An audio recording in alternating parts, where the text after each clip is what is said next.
Hello viewers, ఇవాళ మనం hello డాక్టర్లో చూసేది చాలా కామన్ టాపిక్ అండ్ చాలా సింపుల్ టాపిక్ కూడా. అది ఏంటంటే అసలు దగ్గు ఎందుకు వస్తుంది, దగ్గు వచ్చినప్పుడు ఏ ఏ కారణాల వల్ల అవి రావచ్చు, ఎటువంటి మందుల్ని దగ్గు కోసం డాక్టర్లు సూచిస్తారు.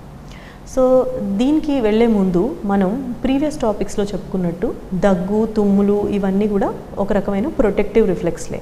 అంటే మన బాడీలో ఉన్న న్యాచురల్ డిఫెన్స్ మెకానిజం. ఏదైనా ఫారెన్ పదార్థం మన బాడీలోకి వస్తున్నప్పుడు దాన్ని ఆపడమే వీటి ముఖ్య ఉద్దేశం. సో ఈ దగ్గుకి కొన్ని రిసెప్టర్స్ అనేవి ఉంటాయి.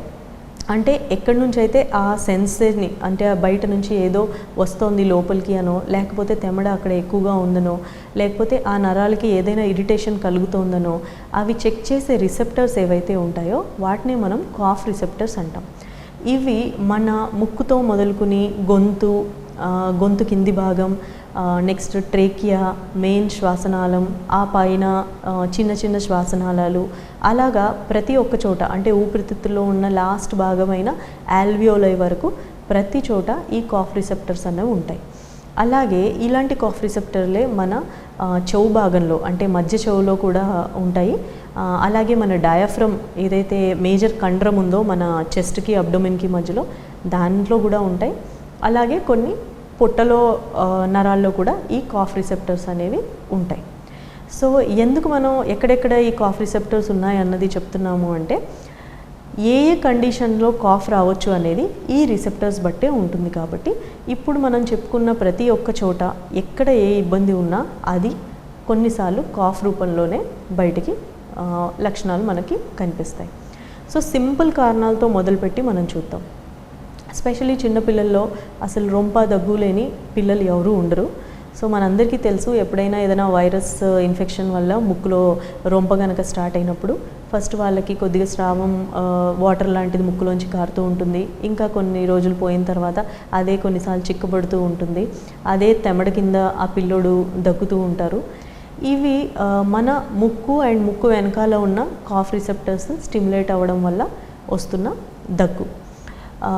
రెండో కారణం ఏంటంటే మన గొంతులో ఏమైనా ఇన్ఫెక్షన్, ఏదైతే మనం ఫారింజైటిస్ అంటున్నామో.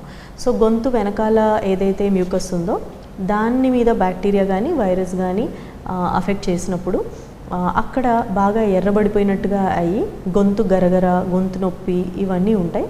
అదే టైంలో మనకి దగ్గు కూడా రావచ్చు.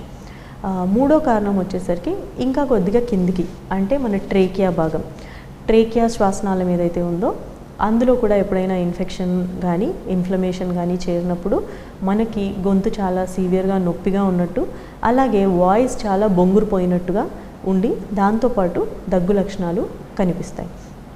ఇంకా కొంచెం కిందికి మనం వచ్చినప్పుడైతే మన శ్వాస నాళాల్లో ఏవైనా ఇన్ఫెక్షన్ చేరినప్పుడు ఆర్ ఆస్మా లాంటి కండిషన్స్లో మనకి దగ్గు అనేది ప్రధానమైన లక్షణంగా కనిపిస్తుంది.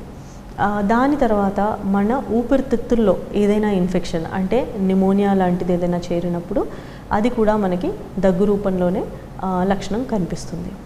సో వీటిలో తేడా ఎలా గుర్తిస్తాము అంటే, మెయిన్గా దగ్గుని మనము పొడి దగ్గు, తెమడ దగ్గు కింద డివైడ్ చేసి చూసుకోవచ్చు. పొడి దగ్గు అని మనం ఏదైతే అంటున్నామో అది చాలా డ్రై కాఫ్ లాగా, అంటే ఆ దగ్గుతో పాటు మనకి ఎటువంటి తెమడ రావట్లేదు, ఆ క్యారెక్టర్ని కూడా మనం ఈజీగా గుర్తుపట్టగలుగుతాం. డ్రైగా ఉన్న కాఫ్ ఏదైతే ఉందో అది యూజువల్గా మనకి కొన్నిసార్లు రొంపల్లో ఉంటుంది, కొన్నిసార్లు గొంతు వెనకాల భాగంలో ఇన్ఫెక్షన్ ఉన్నప్పుడు కూడా ఈ డ్రై కాఫ్ అన్నది రావచ్చు. చాలాసార్లు ఏదైనా ఇరిటెంట్ పార్టికల్స్, అంటే మన శ్వాసలో మనం పీల్చుకున్నది ఏదైనా మనకు పడనప్పుడు ఇలాంటి డ్రై కాఫ్ వచ్చే అవకాశం చాలా ఎక్కువగా ఉంటుంది.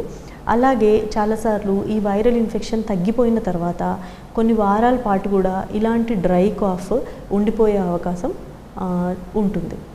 అదేవిధంగా తెమడతో కూడిన దగ్గు ఎప్పుడైతే మనం అంటున్నామో, ఈ తెమడ ఎక్కడెక్కడి నుంచి రావచ్చు.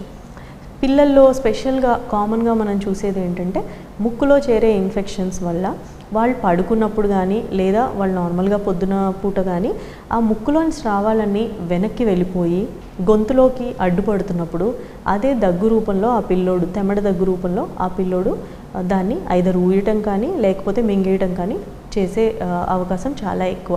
స్పెషల్గా వీటిని మనం నిద్ర లేచిన వెంటనే పిల్లలు బాగా దగ్గి తెమడ కక్కేస్తున్నారు అని పేరెంట్స్ ఏదైతే చెప్తారో అదంతా ఇది పోస్ట్ నేజల్ డ్రిప్. అంటే మన ముక్కు వెనకాల స్రావాలు మనం పడుకున్నప్పుడు కలెక్ట్ అయిపోయి ఉండడం వల్ల లేచిన వెంటనే ఒకేసారి దగ్గు రిఫ్లెక్స్ ట్రిగ్గర్ అయ్యి అదే మనం తెమడ కింద బయటికి కక్కేస్తూ ఉంటాం. కొన్నిసార్లు సివియర్ గొంతు ఇన్ఫెక్షన్స్లో బ్యాక్టీరియల్ ఫ్యారింజైటిస్లో కూడా కొద్దిగా మనం ఎర్రగా కానీ బ్రౌన్ జీరతో కానీ కూడుకున్న తెమడని చూసే అవకాశం ఉంటుంది. దీంతోపాటు సివియర్గా గొంతు నొప్పి కూడా ఉంటుంది ఇలాంటి కేసెస్లో. మూడో రకమైన తెమడతో కూడిన దగ్గు ఏదైతే ఉందో అది మనం బ్రాంకైటిస్ కానీ ఆస్మాస్లో కానీ చూస్తూ ఉంటాము. స్పెషల్లీ పెద్దవాళ్ళు అయితే స్మోకర్స్లో ఆర్ ఈవెన్ నాన్ స్మోకర్స్లో కూడా ఎవరికైతే ఈ సిఓపిడి లంగ్స్ అంటామో, అంటే లంగ్ టిష్యూ చాలా వరకు ఉబ్బిపోయి ఉండడము, శ్వాసనాళాలు చాలా వరకు డ్యామేజ్ అయిపోయి ఉండడం వల్ల వీళ్ళకి తెమడతో కూడిన దగ్గు తెరలుగా వస్తూనే ఉంటుంది. వాళ్ళలో మనం యూజువల్గా ఈ ఇన్హేలర్స్ కానీ నెబులైజర్స్ కానీ వాడి ఎంతో కొంత ఆయాసాన్ని దగ్గుని కంట్రోల్లో చేసుకుంటున్నామో అవన్నీ కూడా తెమడతో కూడిన దగ్గులే ఉంటాయి. అండ్ లాస్ట్ కారణానికి వచ్చేసరికి మన లంగ్స్లో ఎప్పుడైతే నిమోనియా లాంటి ఇన్ఫెక్షన్స్ చేరుతున్నాయో ఇనీషియల్ పీరియడ్లో అది పొడి దగ్గులాగే మొదలవ్వచ్చు. బట్ సబ్సీక్వెంట్గా అంటే ఎప్పుడైతే లోపల డ్యామేజ్ పెరుగుతుందో లోపల కూడా చాలా తెమడ అనేది క్రియేట్ అవుతుందో అది కూడా కఫన్ రూపంలో బయటికి రావచ్చు. క్లాసికల్ ఎగ్జాంపుల్ చెప్పాలంటే మన టీబీకి ఉన్న దగ్గు ఏదైతే ఉందో అందులో తెల్లని తెమడ బయటికి ఊస్తూనే ఉంటారు. అలాగే నిమోనియా లాంటి కేసెస్లో అయితే కొన్నిసార్లు పచ్చగా ఆకుపచ్చగా కొద్దిగా బ్రౌనిష్ టింజ్తో ఉన్న తెమడని ఊయడం కూడా జరుగుతూ ఉంటుంది. సో ఊపిరితిత్తుల కారణాల్లో ఇన్ఫెక్షన్ కాని కారణాలు ఏంటి అని అనుకుంటే కనుక ఇన్ఫెక్షన్ లేకుండా కూడా కొన్నిసార్లు దగ్గు అనేది రావచ్చు.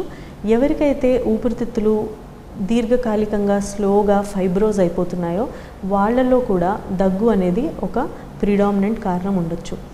ఎవరికి ఇలా జరగచ్చు అంటే కొన్నిసార్లు వాళ్ళు పనిచేస్తున్న ఎన్విరాన్మెంట్లో కనుక బాగా టాక్సిక్ పార్టికల్స్ కానీ టాక్సిక్ పౌడర్స్ కానీ ఉన్నప్పుడు కొన్ని రకాల ఫ్యాక్టరీ వర్కర్స్లో ఇటువంటి లంగ్ ప్రాబ్లమ్స్ వచ్చే అవకాశం ఉంటుంది.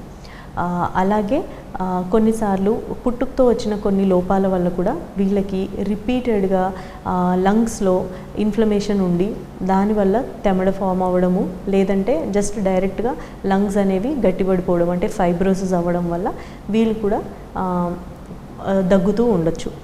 యూజువల్గా వీళ్ళ దగ్గు పొడి దగ్గు రూపంలోనే ఉంటుంది. నెక్స్ట్ గల కారణం వచ్చేసరికి మన గుండె.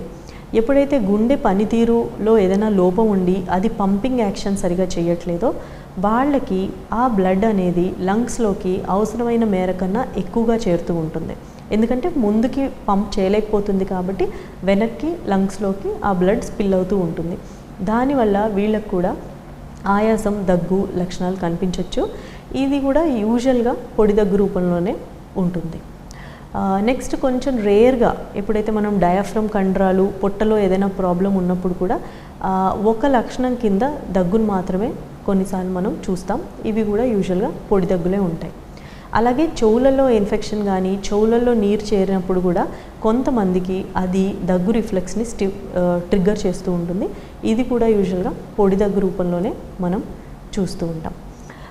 ఈ కారణాలు కాకుండా కొంతమందికి అంటే సింగర్స్ లాంటి వాళ్ళకి లేదా బాగా గట్టిగా వాయిస్ యూజ్ చేసిన వాళ్ళకి కొన్నిసార్లు అక్కడ కంటనాళాలు ఏదైతే ఉన్నాయో అవి బాగా ఒరుసుకుపోయినట్టుగా అలా అయ్యి కూడా వీళ్ళకి కొంచెం పొడి దగ్గు అనేది వచ్చే అవకాశం ఉంటుంది. ఇంకొక రేర్ కారణం చెప్పాలంటే కొంతమంది బీపీ మందుల మీద ఉన్న పేషెంట్స్లో కొన్ని రకాల బీపీ మందులకి ఈ పొడి దగ్గు అనేది సైడ్ ఎఫెక్ట్ కింద కూడా రావచ్చు. సో ఇలా దగ్గుకి వేరే వేరే కారణాలు ఉన్నప్పటికీ వాటి లక్షణాలు బట్టి అంటే అది పొడి దగ్గ తెమడ దగ్గ లేదు వాళ్ళు ఊస్తున్న తెమడలో కలర్ ఎలా ఉంది, ఇది ఏ టైంలో ఎక్కువగా వస్తుంది, ఎటువంటి మెడిసిన్ వాడిన తర్వాత ఈ దగ్గులో మనకి రిలీఫ్ ఉంది అన్నదాన్ని బట్టి మనం ఈ దగ్గుకి కారణాన్ని తెలుసుకోవచ్చు. అలాగే ప్రీవియస్ టాపిక్లో నేను చెప్పినట్టు కొన్నిసార్లు ఆస్మా పేషెంట్స్లో కూడా ఓన్లీ కాఫ్ వేరియంట్ ఆస్మా అనేది ఉండొచ్చు. అంటే వాళ్ళకి మిగిలిన ఆస్మా పేషెంట్స్ లాగా ఆయాసం కానీ పిల్లి కూతలు కానీ డాక్టర్ స్టెథోస్కోప్ పెట్టి విన్నప్పుడు ఎటువంటి శబ్దాలు వినిపించకపోయినప్పటికీ ఆ కాఫ్ చాలా క్లాసికల్గా అర్ధరాత్రులు రావడం, వస్తే ఒక పట్టున ఆగకుండా థెరపీ లేకుండా రావడం, ఇన్హేలర్ వాడిన తర్వాత మళ్ళీ తగ్గడం, ఇలాంటి లక్షణాలతో ఉండొచ్చు. సో డాక్టర్లు యూజువల్గా మీకు దగ్గుకి ప్రిస్క్రైబ్ చేసే మందులు ఏ విధంగా పనిచేస్తాయి? సో మెయిన్ మనం ఫస్ట్ తెలుసుకోవాల్సింది అసలు కారణం ఏంటి. ఫర్ ఎగ్జాంపుల్ ఒకవేళ మనకి రొంపతో కూడిన దగ్గు అయితే కనుక అది సెల్ఫ్ లిమిటింగ్ దగ్గు కిందే ఉంటుంది. 4-5 రోజుల్లోపు ఎప్పుడైతే రొంప తగ్గిపోతుందో ఆ దగ్గు కూడా ఆటోమేటిక్గా తగ్గిపోయే అవకాశం చాలా ఎక్కువ. అదే అస్మాతో కూడిన దగ్గు అయితే దానికి స్పెసిఫిక్గా మనం ఇన్హేలర్ నెబులైజర్ మెడికేషన్స్ వాడాల్సి ఉంటుంది. అలాగే నిమ్ముతో కూడుకున్న దగ్గు అయితే, ఏదైనా నిమోనియా లాంటి ప్రాబ్లంతో కూడుకున్న దగ్గు అయితే మనం యాంటీబయాటిక్స్ వేసుకుని ఆ లోపల ఇన్ఫెక్షన్ తగ్గించుకున్నప్పుడు ఆటోమేటిక్గా ఆ దగ్గు అనేది కూడా తగ్గిపోతుంది. అలాగే గుండె ప్రాబ్లం వల్ల వస్తున్న దగ్గు అయితే కనుక గుండెలో ఏదైతే ఎక్స్ట్రా నీరు ఊపిరితిత్తుల్లో చేరుతుందో దానికి లాగేయడానికి కొన్ని రకాల మెడిసిన్స్ డాక్టర్స్ వాడతారు, డయూరిటిక్స్ అనేవి. అవి వాడినప్పుడు వాళ్ళకి రిలీఫ్ ఉండి దగ్గు అనేది తగ్గుతుంది. సో ఇలా కారణాన్ని ట్రీట్ చేయడం అన్నది అన్నింటిలోకి ఇంపార్టెంట్. ఒకసారి మనం కారణాన్ని ట్రీట్ చేస్తున్నప్పటికీ ఆ దగ్గు చాలా ఇబ్బందిగా ఉన్నప్పుడు 2 రకాల దగ్గు మందులు మనం ప్రిస్క్రైబ్ చేస్తాం. ఒకటి పొడి దగ్గు లాంటి కండిషన్లో ఆ దగ్గు వల్ల మనకి ఎటువంటి ఉపయోగం లేదు, జస్ట్ అది నిద్రని కానీ మనిషిని కానీ చాలా డిస్టర్బ్ చేస్తుంది, చిన్నపిల్లలు అయితే తరచుగా ఏడుస్తున్నారు, ఏమి తినలేకపోతున్నారు అనుకున్నప్పుడు వాటికి మనం వాడే మందులు కాఫ్ సప్రెసెంట్స్, అంటే దగ్గుని ఆపేయడానికి మనం మందు ఇస్తున్నాం. ఇంకొక గ్రూప్ ఏదైతే తెమడతో కూడిన దగ్గు వస్తుందో వీళ్ళలో మనం దగ్గుని ఆపేయడానికి ప్రయత్నం చేయకూడదు. ఎందుకంటే ఇక్కడ దగ్గు అనేది ఒక ప్రొటెక్టివ్ రిఫ్లెక్స్. ఆ లోపల తెమడతో పాటు ఆ ఇన్ఫెక్షన్కి కానీ ఆ ఇన్ఫ్లమేషన్కి కానీ గురయ్యే పదార్థాలని కూడా బాడీ బయటకి తోయడానికి ట్రై చేస్తుంది. కాబట్టి మనము దాన్ని కంప్లీట్గా స్టాప్ చేయాలని చూడకూడదు. కాకపోతే మనం ఎలా హెల్ప్ చేయొచ్చు బాడీకి అంటే ఇంకొంచెం తెమడని ఫ్రీగా బయటకి ఊసే విధంగా, అంటే వీటిని ఎక్స్పెక్టరెంట్స్ అంటాం.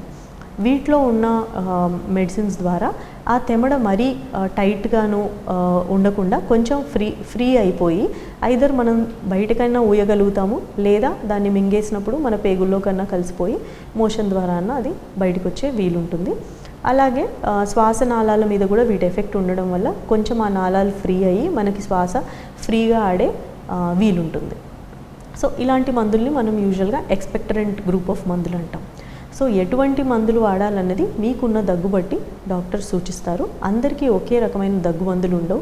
కామన్గా మనం మెడికల్ షాప్కి వెళ్ళి దగ్గు వస్తుంది ఏదైనా మందు ఇవ్వండి అనడం సరికాదు. ఎటువంటి దగ్గు ఉంది అన్నది మనం చూసుకున్న తర్వాతే మందులు వాడాల్సి ఉంటుంది. చాలా చిన్న పిల్లల్లో కొంతమందికి యూజువల్గా ఆర్ పెద్దవాళ్లలో ఎవరికైతే ఈ పెరాలసిస్, స్ట్రోక్ లాంటి పేషెంట్స్ ఉంటారో వాళ్ళలో ఈ అన్న నాళం ఏదైతే ఉందో దాంట్లో కొద్దిగా వీక్నెస్ ఉండడం వల్ల మన పొట్టలోని స్రావాలు మాటిమాటికి వెనక్కి తన్నుకుంటూ రావచ్చు. అలాంటి వాళ్ళల్లో కూడా ఆస్తమాటు దగ్గు ఉండడం అనేది మనం చూస్తూ ఉంటాం. ఒకవేళ అది చిన్నపిల్లల్లో కనుక అయినట్టయితే దాన్ని రీఫ్లక్స్ ప్రాబ్లం అన్నట్టుగా కొద్ది మందులతో కొంచెం ఫుడ్ గైడెన్స్ వల్ల మనం తగ్గించుకోవచ్చు.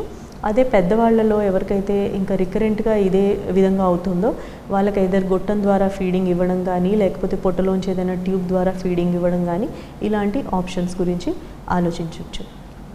సో ఇది క్లుప్తంగా అసలు దగ్గు ఎందుకు వస్తుంది, దగ్గు వచ్చినప్పుడు మనం తీసుకోవాల్సిన జాగ్రత్తలు ఏంటి అన్న దాని గురించి నెక్స్ట్ టాపిక్లో మళ్ళీ కలుద్దాం. Thank you.